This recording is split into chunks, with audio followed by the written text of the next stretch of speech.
ओम नमः शिवाय। दोस्तों, आपका हमारे चैनल पर स्वागत है। आज के इस कार्यक्रम में हम आपको जानकारी देने वाले हैं कर्क राशि वालों के लिए साल 2026 कैसा रहेगा। ग्रह गोचरी स्थितियों के आधार पर इस वर्ष में कैसा रहेगा आपका व्यापार, नौकरी, आर्थिक स्थिति, संतान, प्रेम संबंध, वैवाहिक जीवन, विदेश और धन की स्थिति किस प्रकार की रहने वाली है।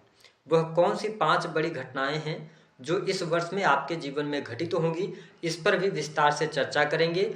और साथ ही वीडियो के अंत में हम आपको कुछ महा उपाय बताएंगे जिन उपायों को करके आप लाभ प्राप्त कर सकते हैं। तो आइए सबसे पहले ये जानते हैं कि जब 1 जनवरी 2026 की शुरुआत हो रही है तो आपके लिए ग्रह गोचरी स्थितियां किस प्रकार की बनी हुई है। तो देखिए, कर्क राशि वालों, राहु ग्रह आपकी राशि से अष्टम भाव में विराजमान है। वही यदि हम बात करें तो शनि ग्रह की स्थिति आपके 9th हाउस में रहने वाली है।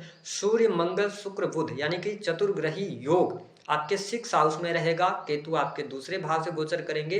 वही देवगुरु बृहस्पति की यदि हम बात करें तो 1 जून 2026 तक आपके 12th हाउस में रहेंगे। उसके बाद आपके प्रथम भाव में आके उच्चस्थ अवस्था को प्राप्त करेंगे और फिर 31 अक्टूबर से लेकर लास्ट दिसंबर तक बृहस्पति आपके 2nd हाउस से गोचर करेंगे। शनि यथावत आपके 9th हाउस में ही गोचर करने वाले हैं और ये 27 जुलाई को वक्री होंगे। वही यदि हम बात करें राहु केतु के परिवर्तन की तो 5 दिसंबर 2026 को राहु केतु अपना राशि परिवर्तन करेंगे। आइए सबसे पहले ये जानते हैं कि कर्क राशि वालों का स्वास्थ्य इस वर्ष में कैसा रहेगा। देखिए, कर्क राशि वालों, आपके स्वास्थ्य भाव के स्वामी ग्रह कौन बनते हैं चंद्र ग्रह। ठीक है, और चंद्रमा 2 से 2.5 दिनों में अपना राशि परिवर्तन करते हैं। वही 6 हाउस के जो लॉर्ड ग्रह बनते हैं वो बनते हैं जुपिटर। ठीक है, जुपिटर 12th हाउस से गोचर करेंगे। अगर हम सेहत के मामले की बात करें तो सेहत का मामला साल के शुरुआत में आपके लिए मिला जुला रहने वाला है ना। थोड़ा बहुत आपको शारीरिक कष्ट अवश्य मिलेगा, ठीक है, लेकिन धीरे धीरे करके स्थितियां भी ठीक होंगी।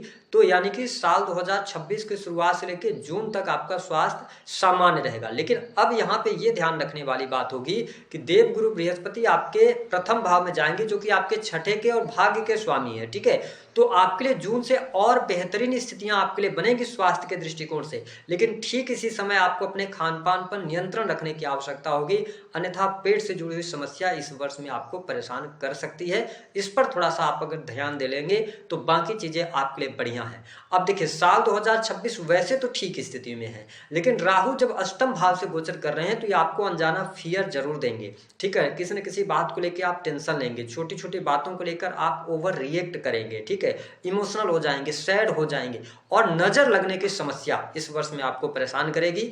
तो नजर दोष से बचने के लिए मैं उपाय अभी भी बता दे रहा हूं। आप अपने वर्किंग हैंड में एक काले रंग का धागा बांध सकते हैं, इससे आपको लाभ जरूर मिलेगा। ठीक है, तो ये उपाय आप कीजिएगा। बाकी ओवरऑल स्वास्थ्य में नजर दोष से आपको बचना होगा। अगर हम बात करते हैं कि आपके सुख साधनों के लिए समय कैसा रहेगा, देखिए, आपके चतुर्थ भाव के स्वामी जो बनते हैं वो बनते हैं शुक्र ग्रह। शुक्र 20 से 25 दिनों में अपना राशि परिवर्तन करते हैं। ठीक है, लेकिन ठीक इसके साथ साथ देवगुरु बृहस्पति की जो पंचम अमृतमय दृष्टि है वह आपके चतुर्थ भाव पर 1 जून 2026 तक रहेगी। तो सुख साधन का मामला तो आपके लिए अच्छा दिखाई दे रहा है। आपके सुख साधन में वृद्धि होगी। संपत्ति क्रय करना चाहते हैं, मकान भूमि से संबंधित कार्य करना चाहते हैं, यह साल आपके लिए अच्छा है। प्रॉपर्टी खरीदने के योग यहाँ पर दिखाई देते हैं। काफी लंबे समय से यदि आप प्रॉपर्टी बेचने के बारे में सोच रहे थे, सेल करना चाह रहे थे, लेकिन प्रॉब्लम आ रही थी, इस समय में आप प्रयास कर लीजिएगा। हालांकि जब तक गुरु वक्री हैं, देखिए 11 मार्च तक गुरु वक्री हैं, तो थोड़ी सी स्थिरता प्राप्त करने में समस्या हो सकती है। लेकिन 11 मार्च से लेकर 1 जून तक आपकी प्रॉपर्टी जो आप बेचना चाह रहे हैं उसका उचित मूल्य आपको मिल सकता है। ठीक इसके साथ साथ अगर आप खरीदना चाह रहे हैं तो स्थितियां आपके लिए बढ़िया बनी हुई हैं। तो इस वर्ष में संपत्ति का लाभ जरूर होता हुआ नजर आएगा। सुख साधन आपके बढ़ेंगे। 1 जून 2026 तक आपका पारिवारिक जीवन भी अच्छा रहेगा। परिवार के लोगों का सहयोग भी मिलेगा, समर्थन भी मिलेगा। स्थितियां आपके लिए अच्छी रहने वाली हैं। ठीक इसके साथ साथ आपके सुख समृद्धि में वृद्धि कराने वाला यह वर्ष अवश्य साबित होगा। अब हम बात कर लेते हैं कि आपके लिए संतान की क्या स्थिति रहेगी। देखिए, आपके पंचम भाव के जो स्वामी ग्रह बनते हैं वो बनते हैं मंगल ग्रह। ठीक है, तो मंगल की स्थिति जो है तो छठे भाव से शुरुआत हो रही है जब साल की। ठीक है, तो मंगल की स्थिति छठे भाव में हालांकि अच्छी मानी जाती है, तो कोई बहुत ज्यादा निगेटिव स्थिति तो नहीं है, लेकिन संतान की सेहत पर थोड़ा सा प्रॉब्लम आएगी अप्रैल और मई के महीने में। तो यहाँ पे थोड़ा संभाल लीजिएगा। उसके बाद मई के बाद आपके संतान की स्थिति बेहतर होगी। संतान के जितने भी रुके हुए कार्य हैं वो बनेंगे, क्योंकि बृहस्पति आपके प्रथम भाव से गोचर करेंगे करेंगे और पंचम भाव पर इनकी अमृतमय दृष्टि रहेगी। बृहस्पति उच्चस्थ होकर आपके राशि से गोचर करेंगे तो संतान सुख में वृद्धि, संतान की स्थितियों में सुधार, संतान के शादी विवाह को लेकर कोई परेशानी, कोई दिक्कत चल रही थी तो वो तमाम परेशानियां आपके लिए दूर होती नजर आएंगी। यानी कि साल 2026 का जो मिड के बाद का टाइम है यह आपके संतान के लिए ज्यादा बेहतर है। संतान प्राप्ति का भी योग बनेगा, संतान के सुख में वृद्धि भी होगी। अब बात कर लेते हैं स्टूडेंट विद्यार्थियों के लिए यह साल कैसा रहेगा। देखिए, जनवरी और फरवरी अगर देखा जाए तो यह महीना सरकारी क्षेत्र की जो तो लोग ऐसे किसी फील्ड की तैयारी कर रहे हैं जो कि गवर्नमेंट जॉब्स हैं उनको प्रयास करना चाहिए। ठीक है, विशेष तौर पर मेडिकल लाइन, सेना, पुलिस, आर्मी, इन सभी क्षेत्रों से जो लोग जुड़े हुए हैं या इन फील्ड्स की तैयारी कर रहे हैं उनके लिए यह साल अच्छा रहेगा। करियर में आपके लिए सफलतादायक योग बनेंगे। कुछ नई अपॉर्चुनिटीज भी आपके लिए यहाँ पर निकलकर सामने आती नजर आएंगी। अगर देखा जाए तो जो लोग नौकरी पेशा जीवन में हैं 1 जून 2026 से पहले आपके पद धन में वृद्धि होगी, मान सम्मान आपका बढ़ेगा। सरकारी क्षेत्र से जुड़े जातकों को भी लाभ प्राप्त होता नजर आएगा। कार्यस्थल पर आपका दबदबा भी रहेगा। अगर किसी भी प्रकार के मन में संशय चल रही है, शंका चल रही है तो उन शंकाओं से आप बाहर निकलिए। सरकारी क्षेत्र से जुड़े जातकों के लिए अच्छा टाइम कहा जा सकता है।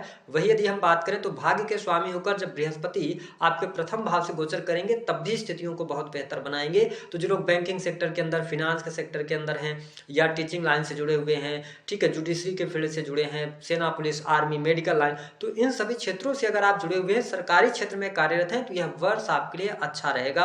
आपका भाग्य भी साथ देगा और चीजें आपके लिए अनुकूल भी रहेंगी। कार्यस्थल पर शुभता भी आपको देखने को मिलेगी। वही जो लोग प्राइवेट सेक्टर के अंदर वर्क कर रहे हैं, अगर नौकरी में चेंज वगैरह करना चाहते हैं तो चेंज आप कर सकते हैं। साल 2026 में अगर आपके सामने अपॉर्चुनिटीज आ रही हैं तो आप चेंज की तरफ आगे बढ़िए, आपके लिए अच्छा रहेगा। यानी कि चेंजेस आप कर सकते हैं, उसमें आपको लाभ अवश्य प्राप्त होगा।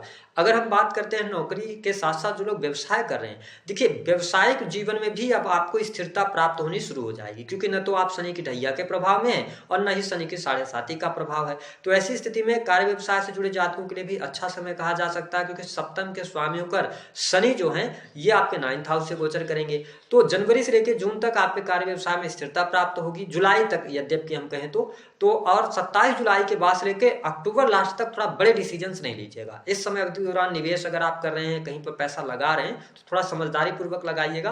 हालांकि साल की शुरुआत से लेकर और मिड तक का टाइम बहुत अच्छा है। कार्य व्यवसाय में आपको सफलता मिलेगी, रुके कार्य बनेंगे आपके, कुछ नए लोगों से संपर्क भी आपके बढ़ेंगे।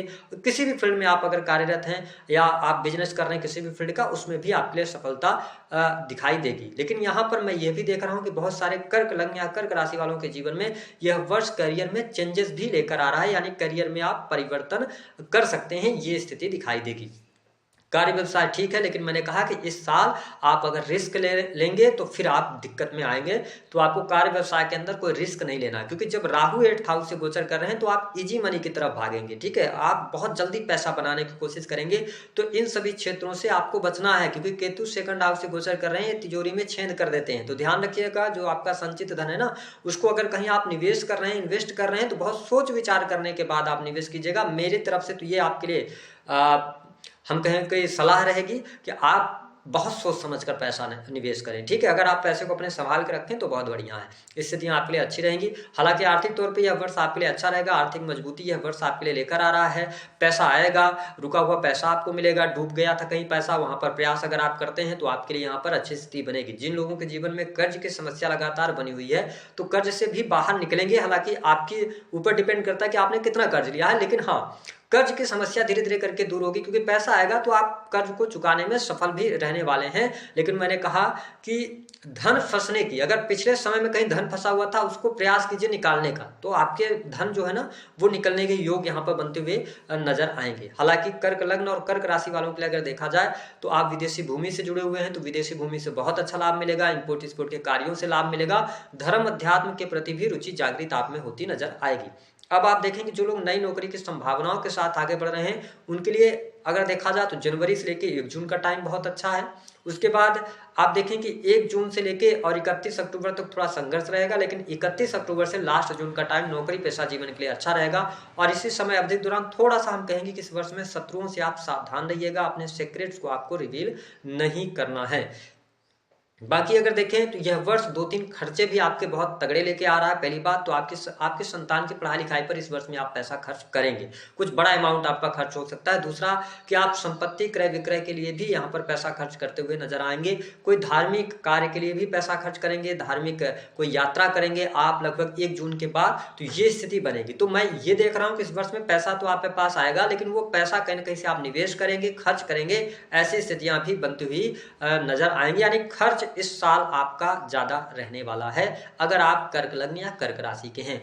5 कौन सी घटनाएं हैं जो आपके जीवन में घटित होंगी इस वर्ष में? आप कुछ नया अनुभव करेंगे। कर्क राशि वालों नई चीजें क्रिएट कर सकते हैं। बिजनेस कर रहे हैं तो एक उसके साथ में एक और बिजनेस करेंगे, नौकरी कर रहे हैं तो नौकरी के साथ में बिजनेस करेंगे, या नौकरी कर रहे हैं तो नौकरी छोड़कर पूर्णतः बिजनेस की तरफ आएंगे। कुछ न कुछ आपके जीवन में नया और सकारात्मक परिवर्तन होगा ही होगा। दूसरी बात, नौकरी पेशा जीवन इस वर्ष में आपका अच्छा चलेगा, बिजनेस व्यापार में भी सफलता मिलेगी। ठीक है, इन सभी चीजों में स्थिरता आएगी, आपके कष्ट दूर होंगे, लेकिन समझदारी पूर्वक निवेश कीजिए। आर्थिक मजबूती आपको प्राप्त होगी, संतान का सुख मिलेगा। और जो लोग अविवाहित हैं उनके लिए साल 2026 में यानी कि 1 जून 2026 लेके और 31 अक्टूबर तक वैवाहिक बंधन में बंधने का योग भी यहाँ पर बनता है। हालांकि दाम्पत्य सुख की अगर हम बात करते हैं तो वैवाहिक जीवन आपका अच्छा रहेगा, जीवन साथी का सहयोग और समर्थन प्राप्त होगा। अगर आप अपने लाइफ पार्टनर को बिजनेस पार्टनर बनाना चाहते हैं तो 1 जून के बाद आप डिसीजन ले लीजिए, आप अपने लाइफ पार्टनर को बिजनेस पार्टनर बना सकते हैं और पार्टनर के साथ में आप यात्रा भी करते नजर आएंगे। तो ओवरऑल कर्क राशि वालों के लिए 2026 कैसा रहेगा यह हमने आपको बताया। उपाय आपको क्या करना चाहिए मेरे हिसाब से तो ये रहेगा कि शनि 9th हाउस से गोचर करें तो थोड़ा बहुत आप पूजा पाठ में इन्वॉल्व रहिए। दूसरा, सूर्य भगवान को अर्घ्य आप दे सकते हैं। और यदि आपके जीवन में स्वास्थ्य से रिलेटेड ज्यादा प्रॉब्लम्स आ रही हैं तो फिर भगवान विष्णु की आराधना करें। ओम नमो भगवते वासुदेवाय नमः इस मंत्र को आप 21 टाइम्स पर डे अगर आप जपते हैं तो आपको मानसिक स्थिरता भी प्राप्त होगी और काफी हद तक आप शुभता भी देख पाएंगे। तो दी गई जानकारी पसंद